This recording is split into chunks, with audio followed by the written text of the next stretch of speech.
ఇది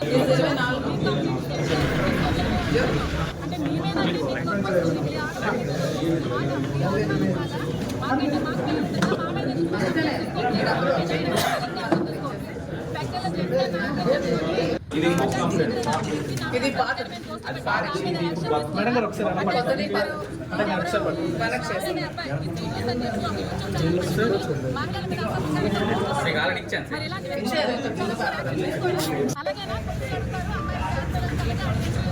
అవి అవి ఇచ్చేయండి బండ్రే విషయం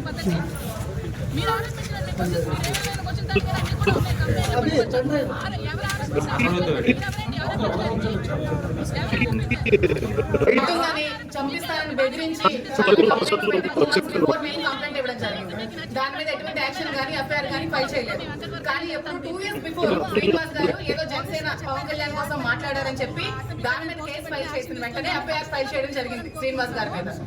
మేము ఇచ్చిన దాని మీద మాత్రం ఇంతవరకు ఎటువంటి రెస్పాన్స్ కూడా లేదండి. అతను ఒక ఎమ్మెల్సీ. సో మాకు ఇంతవరకు మాకు రావాలి కదండి. కాపీ ఇవ్వాలి కదండి. మాకు కాపీ ఇవ్వాలి కదా.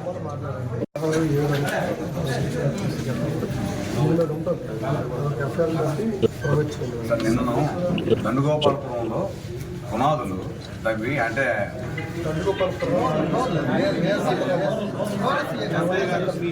సిఐగా మీకు చెప్పాలని చెప్తున్నాను. ఎమ్మెల్సీ దువ్వాడ శ్రీనివాస్ గారి మీద గత కొద్ది ఎలక్షన్ ఓడిపోయిన తర్వాత 4-5 నెలల నుంచి కూడా తీవ్రమైన థ్రెటనింగ్ కాల్స్ వస్తున్నాయి. చంపేస్తాం, బెదిరించేస్తామని, మీ ఇంటికి వచ్చి మీ ఇంటి మీద పెట్రోల్ పోస్తామని, మీ మీద యాసిడ్ పోస్తామని చాలా దారుణంగా ట్రోల్స్ చేసి కంప్లైంట్స్ రైజ్ చేసి సోషల్ మీడియాలో పోస్ట్ చేసి కాల్ చేసి బెదిరిస్తున్నారు. వాటి మీద కూడా మన ఎమ్మెల్సీ గారు ఇదివరకే స్టేషన్కి వచ్చి కంప్లైంట్ ఇవ్వడం జరిగింది. కానీ దాని మీద ఏ విధమైన యాక్షన్ తీసుకోలేదు. కానీ మన దువ్వాడ శ్రీనివాస్ గారు 2 years బిఫోర్ జనసేన వాళ్ళ మీద మాట్లాడితే దాని మీద యాక్షన్ తీసుకొని 41 నోటీసులు ఇష్యూ చేశారు. సో మేము కంప్లైంట్ చేస్తుంటే ఏ విధమైన యాక్షన్ తీసుకోవట్లేదు. సో మా కంప్లైంట్స్ మీద కూడా యాక్షన్ తీసుకోవాలని, మా మీద కూడా అలాగే అటువైపు ఎలా స్పందిస్తున్నారా మా వైపు కూడా అలాగే స్పందించి యాక్షన్ తీసుకోవాలని కోరుకుంటున్నాము. చూడండి, ఎమ్మెల్సీ దువ్వాడ శ్రీనివాస్ గారి మీద ఎలాంటి పోస్టులు పెట్టారంటే ఎప్పుడో 2 years బిఫోర్ చేసిన వాటిని మీరు ఎలా కంప్లైంట్ తీసుకుంటున్నారండి? మరి ఎందుకు తీసుకోవట్లేదు మేము అడుగుతున్నాం. చూడండి,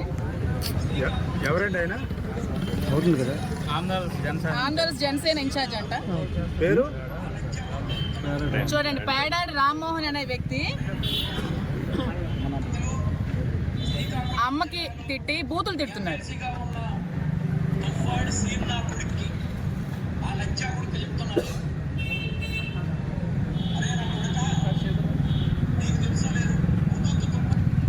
ఇవి కనిపించట్లేదా? వీళ్ళేమని తిట్టారండి జనసేన నాయకులని చెప్పుకొని? ఒక ఎమ్మెల్సీగా ఉన్న వ్యక్తికి ఇలాగే తిడతారా? మరి వీళ్ళ మీద ఏ యాక్షన్ తీసుకోరా? మేము కంప్లైంట్ ఇస్తే ఎందుకు యాక్షన్ తీసుకోవట్లేదు మేము అడుగుతున్నాం. అంటే మీ మీద అంటే మీకు నొప్పి వస్తుంది, మీ ఆడవాళ్ళకంటే నొప్పి వస్తుంది. మేము ఆడవాళ్ళం కాదా? మాకంటే మాకు పైన ఉండదా? మా మీద ఎందుకు మీరు కంప్లైంట్స్ తీసుకోవట్లేదు? మా మీద ఉన్న వాళ్ళకి మీరు ఎందుకు యాక్షన్ తీసుకోవట్లేదు? టెక్కల్లో జనసేన నాయకులు అని చెప్పుకొని అట్టాడు శ్రీధర్ అనే ఒక వ్యక్తి నా మీద అసభ్యకరమైన పోస్టులు పెట్టాడు. దాని మీద యాక్షన్ తీసుకోరా? అట్టాడు శ్రీధర్, ఇంకెవరో ఈ శ్రావణ్ అనే అబ్బాయి ఈ సీ న్యూస్ అని చెప్పి ఒక యూట్యూబ్ ఛానల్ పెట్టుకొని మహిళల మీద అసభ్యకరంగా పోస్టులు పెట్టిస్తున్నాడు. మరి ఇలాంటి వ్యక్తుల మీద యూట్యూబ్ ఛానల్స్ మీద యాక్షన్ తీసుకోరా? అలాగేనా క్వశ్చన్లు అడుగుతారు అమ్మాయిలకి, ఆడపిల్లలకి అలాగే అడిగి ఇంటర్వ్యూలు చేస్తారా? శ్రావణ్, మీకు అడుగుతున్నాను, అదేనా మీ పద్ధతి? మీరు ఆరోపించండి. మీ క్వశ్చన్స్, మీరు ఏ విధమైన క్వశ్చన్స్ అడిగారు అన్ని కూడా ఉన్నాయి కంప్లైంట్ లో పొందుపరచా. ఎవరు ఆరోపిస్తారు? మహిళల మీద మీరు ఎవరండి ఆరోపించడానికి? ఎవరు ఆరోపించారు? వాణి ఆరోపిస్తే మీకేంటి నొప్పి? వాణి మీద నేను యాక్షన్ తీసుకుంటాను, మీకేంటి ప్రాబ్లం? మధ్యలో మీరు ఇలా యూట్యూబ్ ఛానల్స్ మీకు నచ్చినట్టు పెట్టుకుంటే వీళ్ళ మీద యాక్షన్ తీసుకోకపోతే మేము కూడా ఊరుకో. మేము ఎంతటి వరకైనా వెళ్తాం. దీనికి మేము ఆడపిల్లలమే. హోమ్ మినిస్టర్ గారు చెప్పారు కదా, ఏ ఆడపిల్లల మీద అసభ్యకరమైన పోస్టులు పెట్టిన యాక్షన్ తీసుకుంటామని. ఖచ్చితంగా మేము తీసుకోవాలని కోరుకుంటున్నాము. మేము కూడా మహిళలమే కాబట్టి మా మీద ఖచ్చితంగా మీరు యాక్షన్ తీసుకోవాలని.